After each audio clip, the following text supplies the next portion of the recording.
ब्रह्म सूत्र के तृतीय अध्याय के तृतीय पाद के 13वें अधिकरण का विचार कल प्रारंभ हुआ था। पुरुष विद्या नामक इस अधिकरण के संक्षिप्त स्वरूप को बताने वाले अधिकरण सार के दोनों श्लोकों का विचार हो गया है। भाष्य में भाष्यकार भगवान इस अधिकरण के विस्तृत स्वरूप को बताते हुए इस अधिकरण का विषय बता रहे हैं। सामवेदीय तांडी तथा पैंगी शाखा के रहस्य ब्राह्मण में पुरुष विद्या आती है। वहाँ पुरुष की यज्ञ रूप से कल्पना की गई है और पुरुष यज्ञ रूप से स्वयं की उपासना करते हुए 116 वर्ष की जो आयु है वह प्राप्त कर लेता है।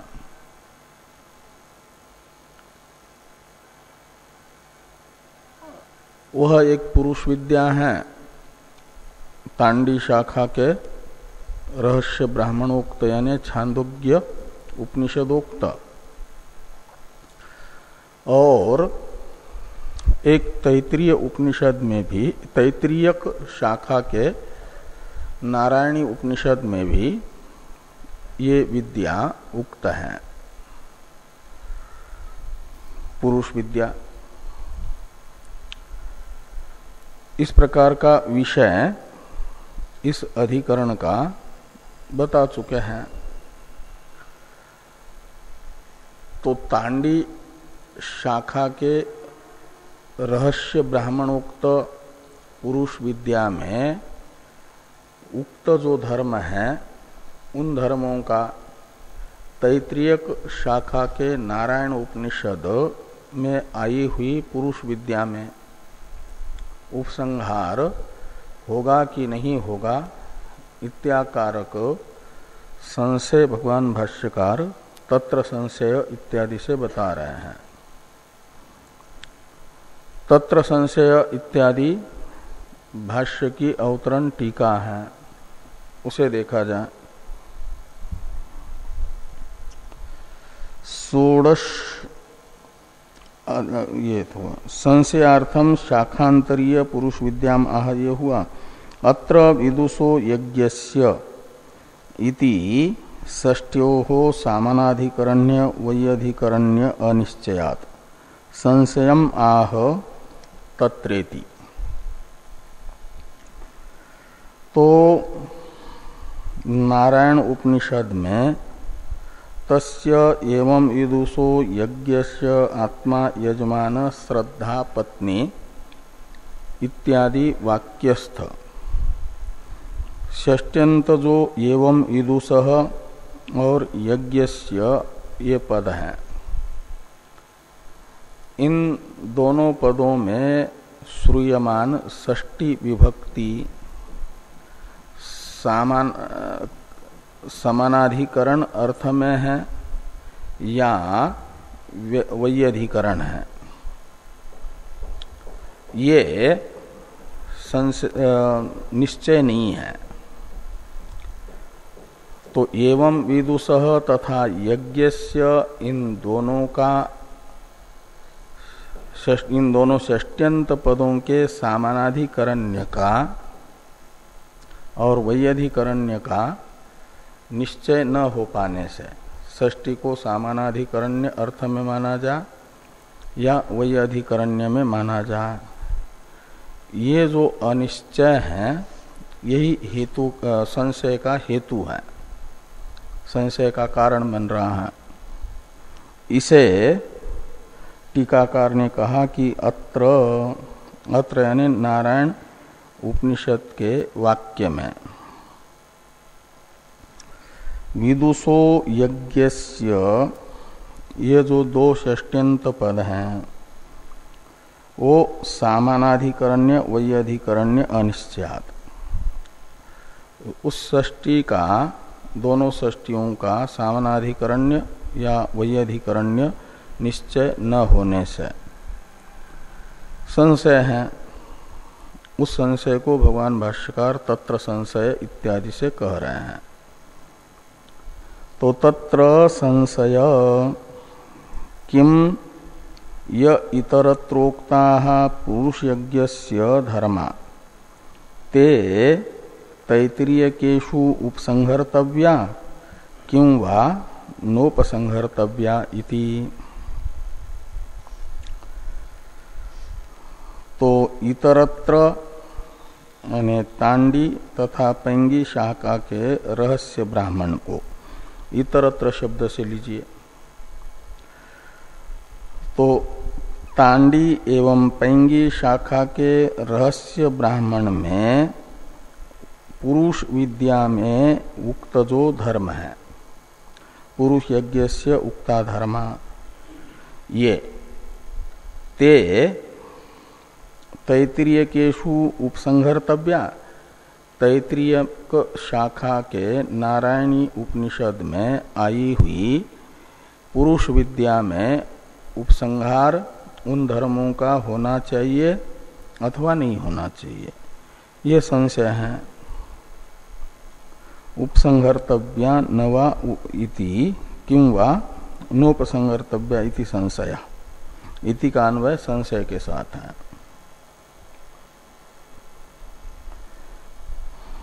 तो पूर्व पक्ष के मत में और सिद्धांत मत में फल भिन्न भिन्न है। पूर्व पक्ष के मत में ये एक विद्या होने से उपसंहार होगा, सिद्धांत में अनुपसंहार, यही फल बताया जा रहा है टीका में कि उपसंहार अनुपसंहारा वेव फलम। पूर्व पक्ष मत में उपसंहार, सिद्धांत में अनुपसंहार, ये पूर्व पक्ष तथा सिद्धांत मत का अलग अलग फल है।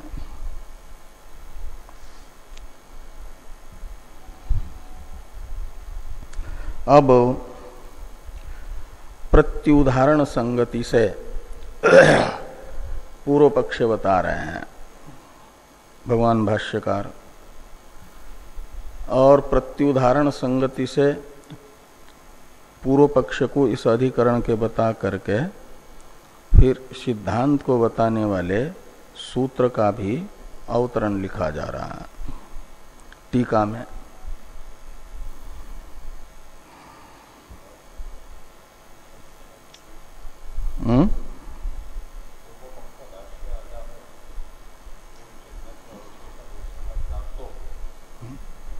अच्छा, हाँ, एक वाक्य थोड़ा उसमें है भाष्य में, पुरुष यज्ञत्व अविशेषात् उपसंहार प्राप्तो आचक्स्महे, ये नोपसंहर्तव्या इति, ये सिद्धांत की प्रतिज्ञा का अवतरण भाष्य है। पूर्व पक्ष तो ये बीच में आया सिद्धांतियों के मुख से ही अवतरण में कि पुरुष यज्ञत्व अविशेषात्, तो पुरुष यज्ञत्व रूप समानता होने के कारण पैंगी शाखा के रहस्य ब्राह्मण में आई हुई पुरुष विद्या, उसमें भी पुरुष यज्ञत्व है, और नारायण उपनिषद में आई हुई पुरुष विद्या में भी पुरुष यज्ञत्व धर्म है। तो पुरुष यज्ञत्व रूप धर्म समान होने से रहस्य तांडी शाखा के रहस्य ब्राह्मणोक्त पुरुष यज्ञ में जो धर्म है उनका नारायण उपनिषद में बताए गए पुरुष यज्ञ में भी उपसंहार प्राप्त होगा, ऐसा कौन कहेंगे? पूर्व पक्षी। इस अभिप्राय से पूर्व पक्षी का हेतु है कि पुरुष यज्ञत्व अविशेषात्, पुरुष यज्ञत्व रूप धर्म दोनों विद्याओं में समान होने से उपसंहार प्राप्त, यानी रहस्य ब्राह्मण में कही गई पुरुष विद्या के धर्मों का उपसंहार नारायण उपनिषद में कहे गए पुरुष विद्या में प्राप्त हुआ।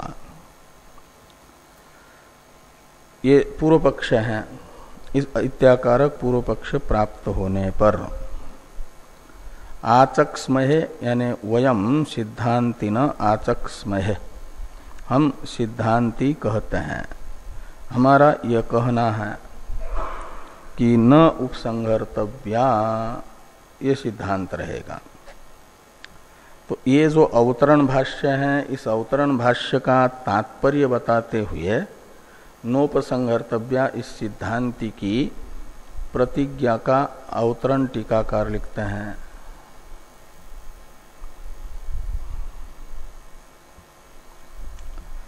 पूर्वत्र वही टीका में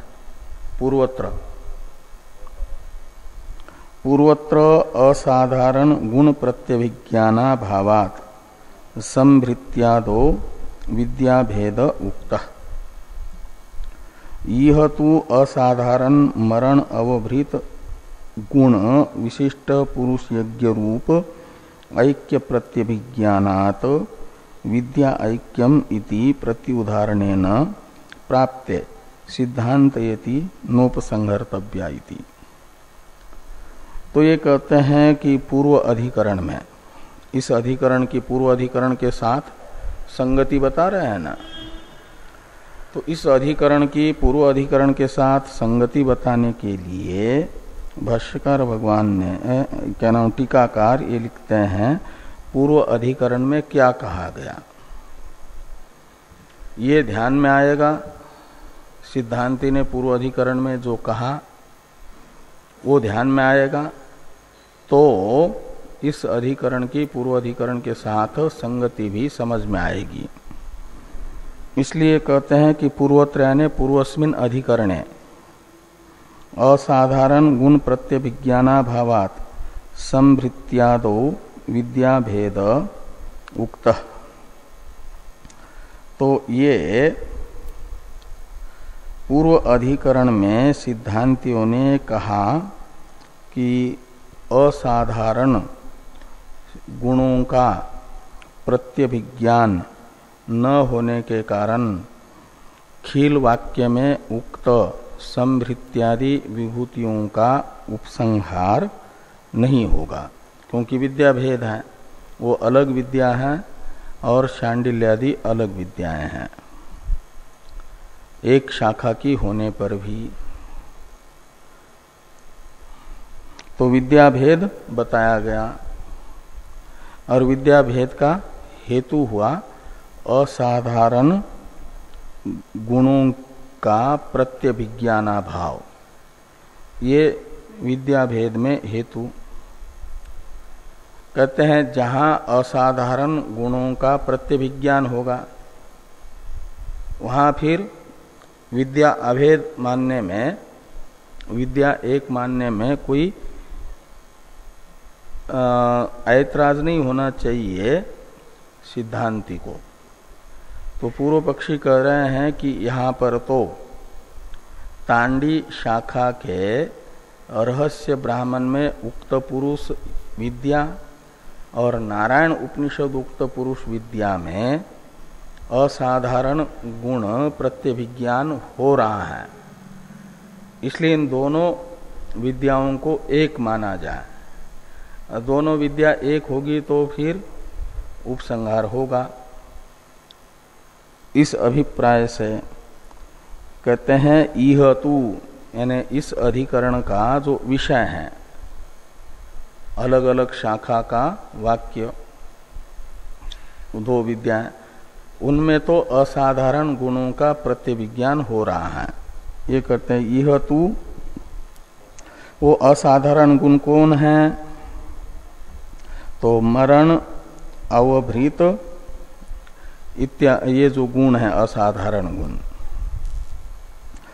तो मरण में अवभृत तत्व की कल्पना वह तांडी शाखा के रहस्य ब्राह्मणोक्त पुरुष यज्ञ में भी है और नारायण उपनिषदोक्त पुरुष यज्ञ में भी मरण को अवभृत कहा गया है। ये समानता दोनों विद्याओं में है और ये असाधारण गुण है मरण में अवभृतत्व की कल्पना।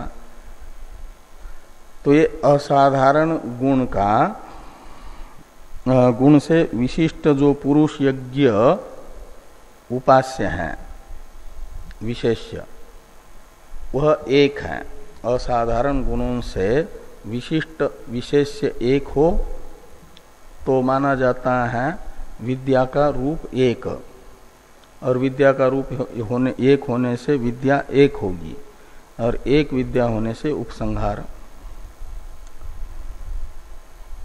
तो मरण अवभृत गुण विशिष्ट पुरुष यज्ञ रूप ऐक्य प्रत्यभिज्ञानात् विद्या ऐक्यम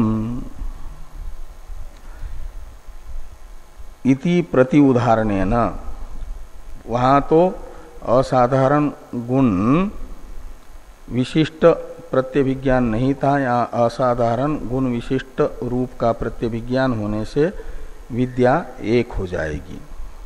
दोनों वेदों में आई हुई, सामवेद की और यजुर्वेद की विद्या, पुरुष विद्या एक होगी तो उपसंहार होगा अन्यत्र अन्यत्र अनुक्त गुणों का अन्यत्र अन्यत्र। इति प्रत्युदाहरणेन प्राप्ते, यानी प्रत्युदाहरण संगति से पूर्व पक्ष प्राप्त होने पर, प्राप्ते ये सती सप्तमी है और इति के पास में पूर्व पक्षे, इस पद का अध्यार करना। इति पूर्व पक्षे प्रति उदाहरणेन प्राप्ते सति सिद्धांतेति, भगवान भाष्यकार सिद्धांत को बता रहे हैं।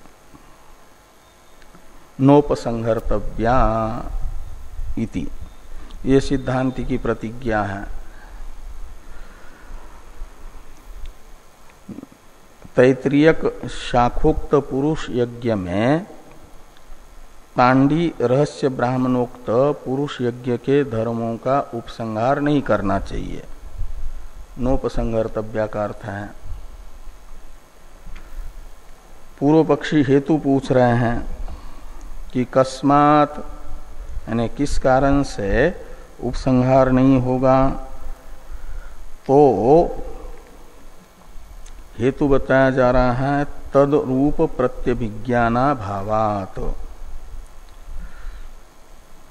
तद रूप प्रत्यभिज्ञाना भावात का मतलब जो तांडी शाखा के रहस्य ब्राह्मणस्थ पुरुष विद्या का रूप है, वही रूप तैत्तिरीयक शाखा के नारायण उपनिषदोक्त पुरुष विद्या का प्रतीत न होने से, इसलिए तद्रूप, इसमें तत्शब्द से तद्रूप शब्द से लीजिए असाधारण गुण विशिष्ट रूप, असाधारण गुण विशिष्ट रूप।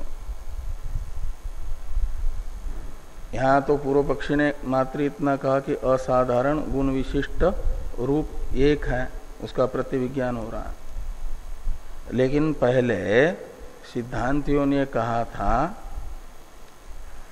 कि जहाँ वो शांडिल्य विद्या एक होगी कि भिन्न भिन्न होगी, एक ही शाखा के अग्नि रहस्य ब्राह्मण और बृहदारण्यक उपनिषद में आई हुई शांडिल्य विद्या एक होगी कि भिन्न भिन्न होगी। इसके विषय में तो पूर्व पक्षी ने कहा था, वो क्या कहा था पूर्व पक्षी ने, भिन्न भिन्न। सिद्धांत था एक है, एक होने पर भी फिर पुनरुक्ति होगी। पुनरुक्ति न हो इसके लिए पूर्व पक्षी ने कहा था भिन्न भिन्न है, और सिद्धांति ने कहा कि पुनरुक्ति एक होने पर भी नहीं है। एक जगह तो प्रधान विद्या का कथन है, दूसरे जगह गुणों का कथन है। लेकिन विद्या एक कब होगी, इसके लिए सिद्धांतियों ने कहा था कि असाधारण अनेक गुण विशिष्ट रूप यदि एक हो रहा हो, उसका प्रत्यभिज्ञान हो रहा हो। भूयो असाधारण गुण विशिष्ट रूप का प्रत्यभिज्ञान होगा तो विद्या के एकत्व का निश्चय होगा। विद्या के एकत्व का निश्चय होगा तो गुणों का उपसंहार होगा। और यहां तो खाली कुछ गुणों से विशिष्ट रूप का प्रत्यभिज्ञान हो रहा है, लेकिन भूयः शब्द का अर्थ होता है अनेक, और यहाँ तदरूप शब्द से लेना है भूयो असाधारण गुण विशिष्ट रूप, और उसका प्रत्यभिज्ञान यहाँ पर न होने से यहाँ विद्या के एकत्व का निर्धारण नहीं होगा। विद्या एकत्व का प्रयोजक है भूयो असाधारण गुण विशिष्ट रूप प्रत्यभिज्ञान। वह विद्या एकत्व का प्रयोजक यहाँ पर न होने से विद्या एकत्व का निश्चय नहीं होगा, और विद्या एक नहीं होगी तो गुणों का उपसंहार नहीं होगा। ये तद रूप प्रत्यभिज्ञाना भावात का अभिप्राय है। ये सिद्धांति का सहेतुक पक्ष रख करके अनुपसंहार रूप पक्ष सिद्धांत का है। इसमें भगवान भाष्यकार भगवान सूत्रकार का समर्थन बता रहे हैं तद आह आचार्य इत्यादि से।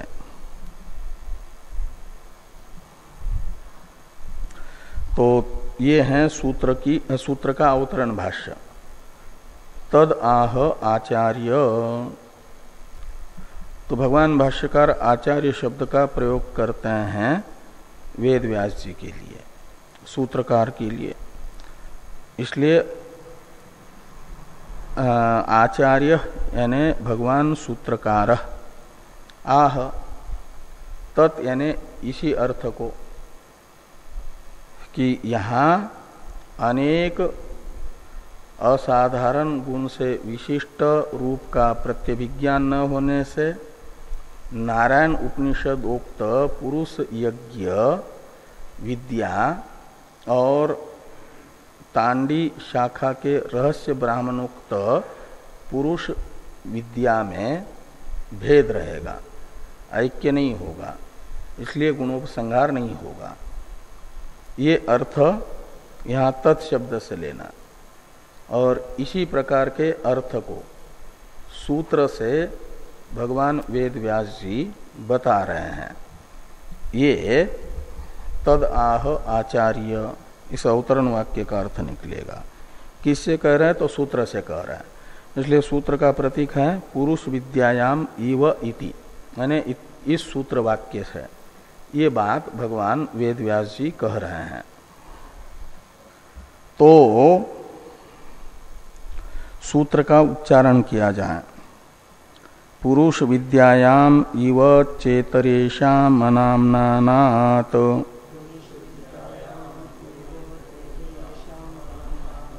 पुरुष विद्यायामिव चेतरेषाम अनाम्नानात्,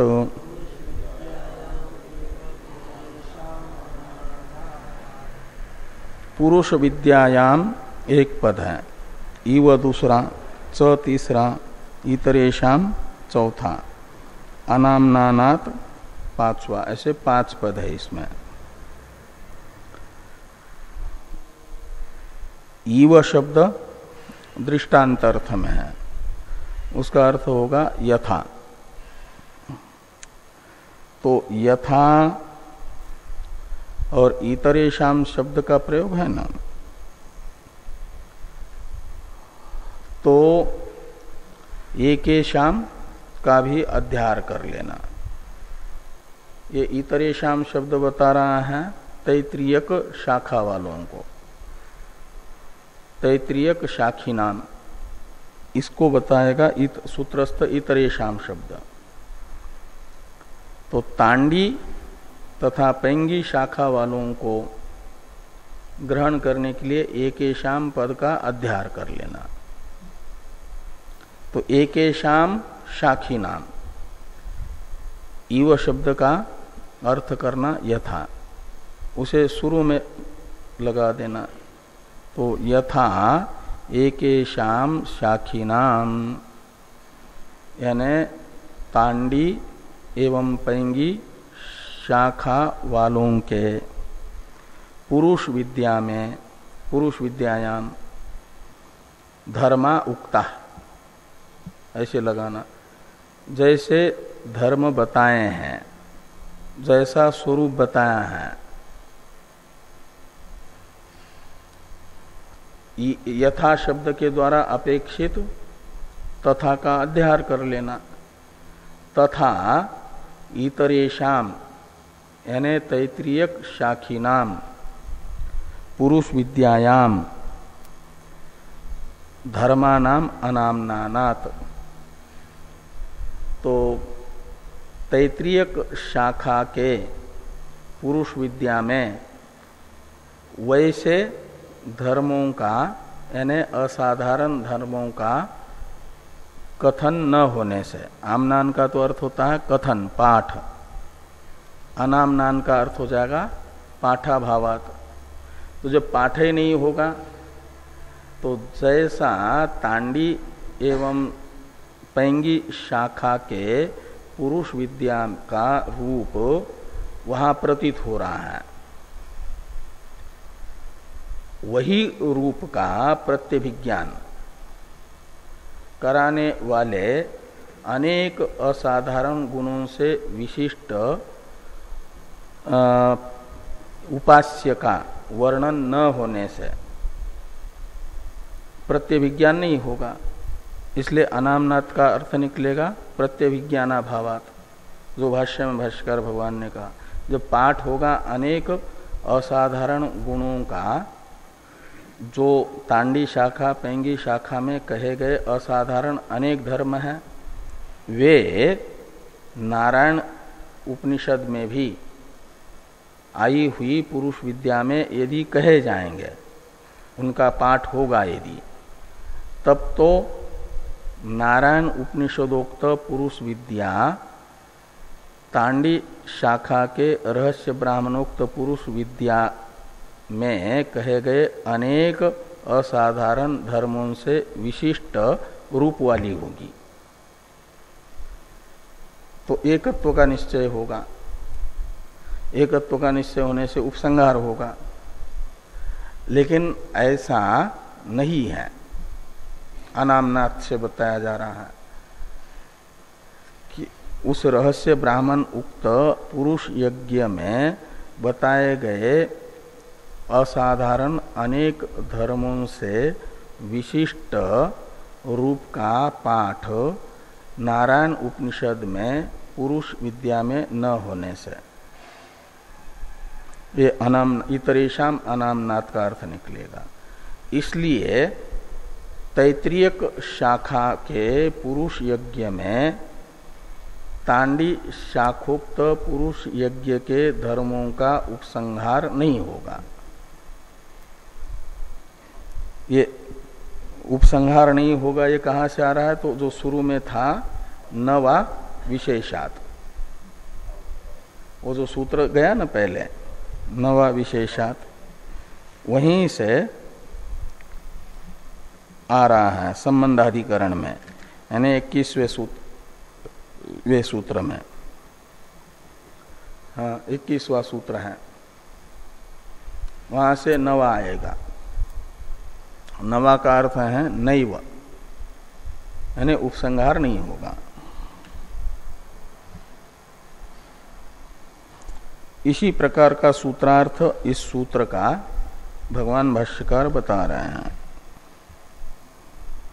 यथा ये ईव शब्द का अर्थ कर दिया, एक शाम का अध्यार कर दिया तांडी और पैंगी शाखा वालों को लेने के लिए। एक शाम पद का अध्यार करके ईव शब्द का यथार्थ करके एक शाम से एक शब्द तो सर्वनाम है ना, और सर्वनाम से जिनको लेना है उनको बताया जा रहा है एक शाम शाखी नाम यानी तांडी नाम पैंगी नांच। तो तांडी शाखा और पैंगी शाखा वालों की जो पुरुष विद्या है, तो उस पुरुष विद्या में यथा आमनानम यानी जैसा पुरुष विद्या का रूप बताया गया है। कहते हैं यथा के द्वारा अपेक्षित एवं का अध्यार करके और न वा से न को ला करके कहते एवं इतरेषाम तैत्रीयानाम आमनानम नास्ति, न का अस्ति के साथ अन्वय करिए। तो एवं ये दार्ष्टान्त को बताने के लिए है। तो जैसे तांडी शाखा पैंगी शाखा वालों के यहाँ पुरुष विद्या का रूप बताया है, असाधारण धर्म बताए हैं, ऐसे अनेक असाधारण धर्मों से विशिष्ट रूप नारायण उपनिषदोक्त पुरुष विद्या का नहीं बताया गया है।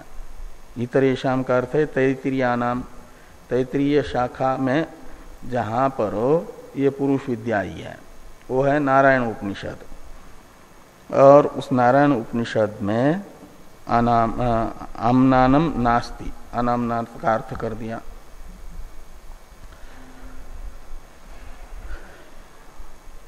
तो ये अनामनान नहीं है, आमनान नहीं है, इसी को स्पष्ट करने के लिए आगे वाला भाष्य ग्रंथ है तेषाम ही इत्यादि। तो यदि पैंगी और तांडी शाखा में पुरुष विद्या का जैसा स्वरूप बताया है ऐसा स्वरूप नारायण उपनिषद में नहीं है कह रहे हो, तो कैसा स्वरूप है फिर? कहते उससे विलक्षण है।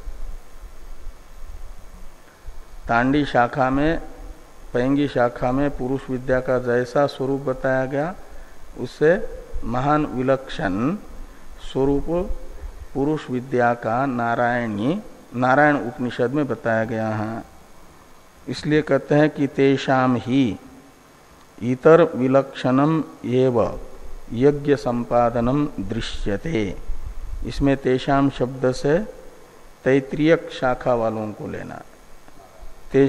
हाँ, तो तेषाम यानी तैत्रीयानाम, तैत्रीयों के नारायण उपनिषद में इतर विलक्षण में इतर शब्द से तांडी शाखा और पैंगी शाखा वालों को लेना। तांडी शाखा तथा पैंगी शाखा वालों के रहस्य ब्राह्मण में जैसा पुरुष विद्या का रूप बताया उससे विलक्षण ही यज्ञ संपादन वो नारायण उपनिषद में है, देखा जा रहा है। यज्ञ संपादन कैसे? तो कहते इस प्रकार कि पत्नी यजमान वेद वेदीर बर्हिर यूप आज्य पशु ऋत्विगादि अनुक्रमणात्। नारायण उपनिषद में इन सब को बताया गया है। यज्ञ का संपादन करने के लिए यजमान की आवश्यकता होती है, यजमान पत्नी की आवश्यकता होती है, वेद की, वेदी की, बरही की, यूप आज्यादि, ये जो यज्ञ के प्रसिद्ध यज्ञ के अंग है, इन अंगों का संपादन नारायण उपनिषद में आई हुई पुरुष विद्या में पुरुष के तत्त अंगों में किया है। श्रद्धा को बताया गया पत्नी, हाँ ये सब बताया है टीका में। तो कैसे नारायण उपनिषद में पुरुष यज्ञ का संपादन हुआ है, इसे सीधा टीका को ही देखिए। कि तस्य एवं विदुषो यज्ञस्य आत्मा यजमानः। तो एवं विदुषः सिद्धांत के अनुसार ये वेदीकरण षष्ठी होने से अर्थ निकलेगा एवं विदुषः यानी आत्मज्ञानी का यो यज्ञ तस्य यज्ञस्य, आत्मज्ञानी का जो यज्ञ है और उस यज्ञ का जो यजमान है वो कौन है? तो आत्मा। आत्मा यानी वो स्वयं आत्मज्ञानी, वो यजमान है। और पत्नी कौन है? तो श्रद्धा पत्नी। तो जो श्रद्धा है आस्तिक्य बुद्धि, उसी में यजमान पत्नीत्व का संपादन किया जाएगा। आत्मा त्वं गिरिजा मति सहचरा में जैसा होता है, मति को यानी बुद्धि को पार्वती बताया, आत्मा बताया भगवान शिव को। ऐसे यहाँ पर यजमान की उपासक की जो आत्मा है, आत्मज्ञानी की जो आत्मा है वो यजमान, और यजमान पत्नी होगी आस्तिक्य बुद्धि, उसे श्रद्धा कहते हैं। और शरीरम इद्म,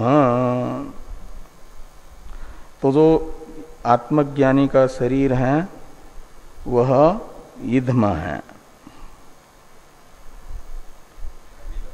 हाँ, इद्म कहते हैं वो अग्नि को प्रकट करने के लिए आवश्यक जो समिधाएं प्रदीप्त करने वाली। और उरह वेदी, जो यजमान का ऊर है, ऊर रूपी अंग है छाती, ये वेदी है। और छाती पर जो लोम है वो है बरही, यानी ये वेदी पर बिछाए जाते हैं दर्भ कुशा, वो है लोम। ऐसा ये संपत यज्ञ है ना, इसलिए संपादन किया जा रहा है, ये भावना की जाएगी ऐसी। और वेद कहते हैं यज्ञ पात्रों को धोने के लिए वो चाहिए ना, जैसे यहाँ जालियाँ रखी हैं प्लास्टिक की, बर्तन धोने के लिए साबुन से उठा करके धो लेते हैं ना आप उन जालियों को, ऐसे बर्तन धोने के लिए एक कुशाओं की मुष्टि बनाई जाती है, उसे वेद कहा जाता है। इसलिए वो वेद क्या है? वो भी एक यज्ञ का अंग है। यज्ञ के पात्र जिस किसी से भी नहीं धोए जाते, तो वेद से धोए जाते हैं। तो वेद है वो कुशाओं की मुष्टि। तो वेद प्रकृति में कौन होगा? तो शिखा, यजमान की जो शिखा है वही वेद है, यानी कुशमुष्टि है। और यजमान का जो हृदय है उसे माना जाएगा यज्ञ का, यज्ञ मंडप का यूप, स्तंभ। और कामः आज्यम, जो काम है वो आज्य रूप आहुति है, आहुति द्रव्य है, हवि द्रव्य। इच्छा, इच्छा को आहुति देनी है, इच्छा की। और क्रोध जो है पशु है, पशु बलि देनी है ना, तो क्रोध की बलि देनी है। तो पशु मन्यु पशु, मन्यु कहते हैं क्रोध को, वो है वो यज्ञांग पशु।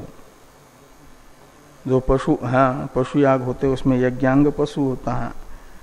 और तपो अग्नि, और जो तपस्या होती है जीवन में वो है आहवनीय अग्नि। और दमः शमयिता दक्षिणा, दमः का विशेषण है शमयिता। तो शमयिता जो दम,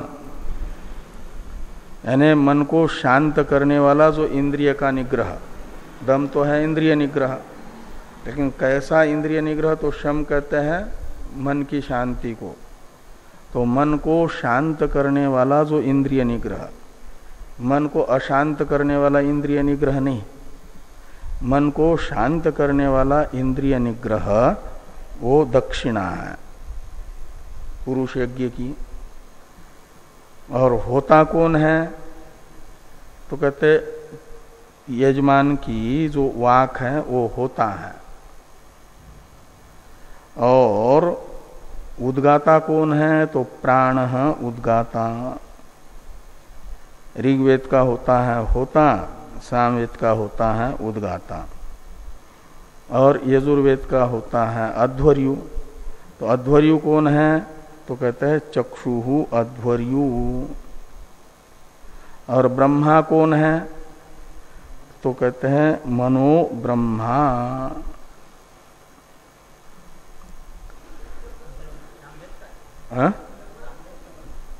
ब्रह्मा तो तीनों वेदों का होता है, उद्गाता होता है सामवेद का, और अध्वर्यु यजुर्वेद का, होता ऋग्वेद का, और ब्रह्मा चारों वेदों का ज्ञाता होता।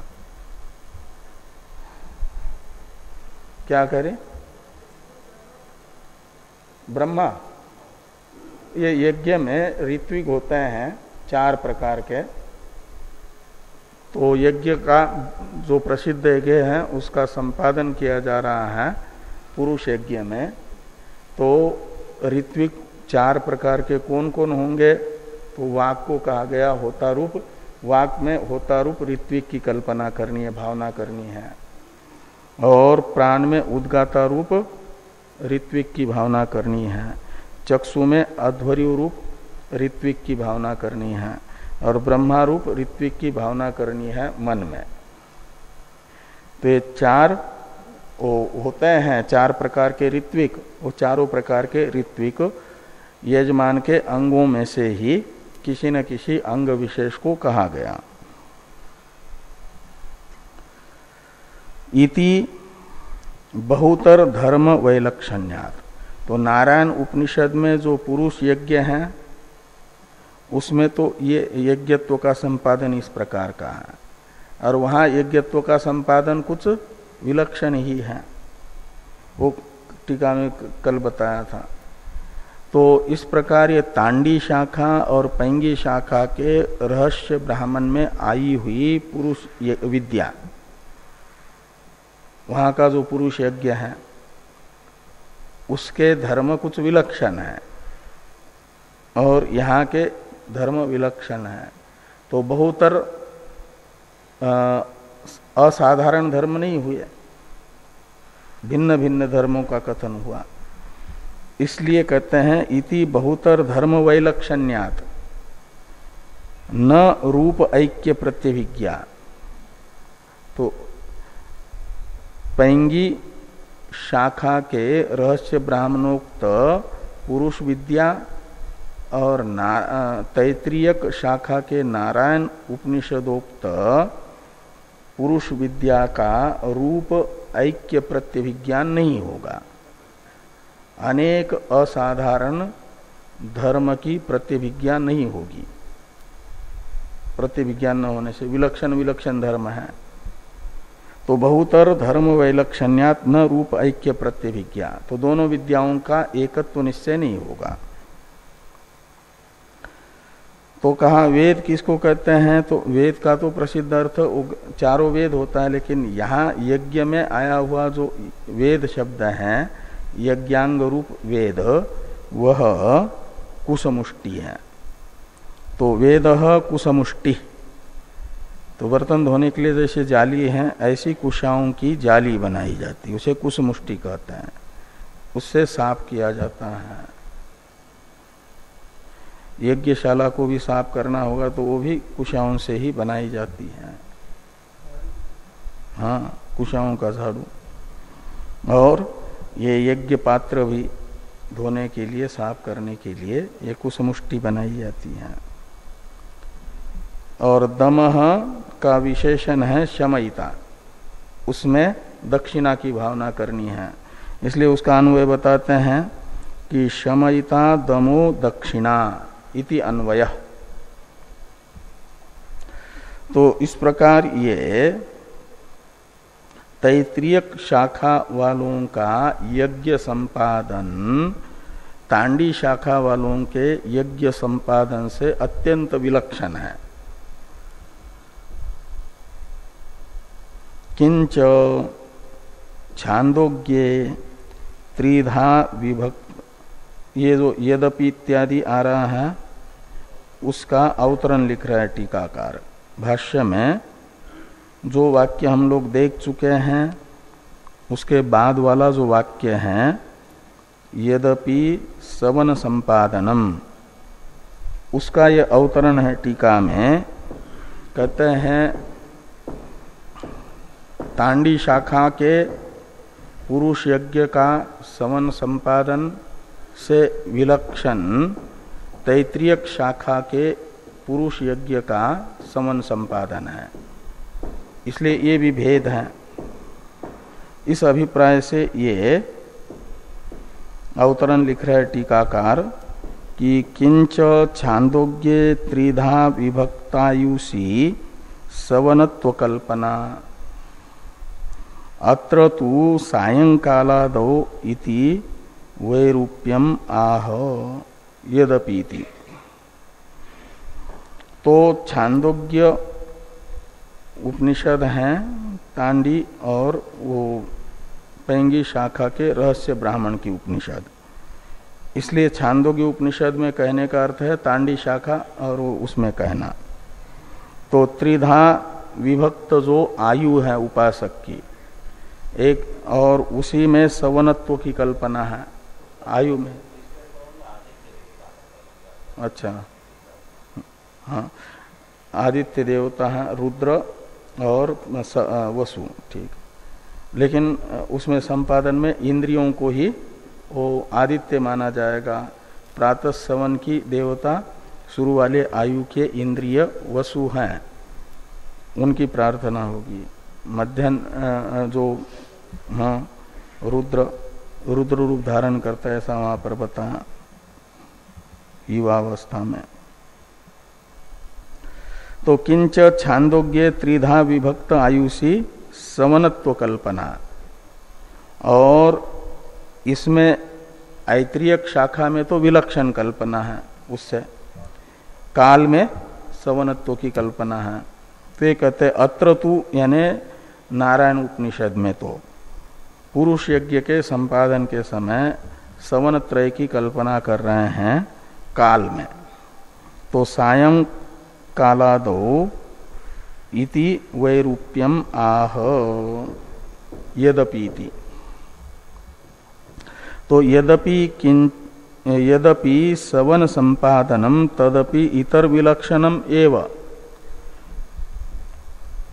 तांडी पैंगी शाखा के रहस्य ब्राह्मण में आई हुई पुरुष यज्ञ में जैसा सवन संपादन है आयु में, वैसा सवन संपादन न करके उससे विलक्षण ही काल में सवनत्व का संपादन नारायण उपनिषद में आए हुए पुरुष यज्ञ में है।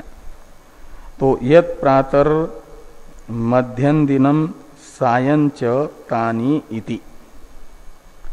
तो प्रातः काल ये प्रातर सवन है, मध्याह्न काल वह मध्याह्न दिन सवन है, और सायंकाल को सायं सवन कहा गया, तृतीय सवन। तो इस प्रकार ये अनेक वैलक्षण्य हुआ। अनेक वैलक्षण्य होने के कारण रूप प्रत्यभिज्ञान नहीं होगा, ये यहां पर बताया गया।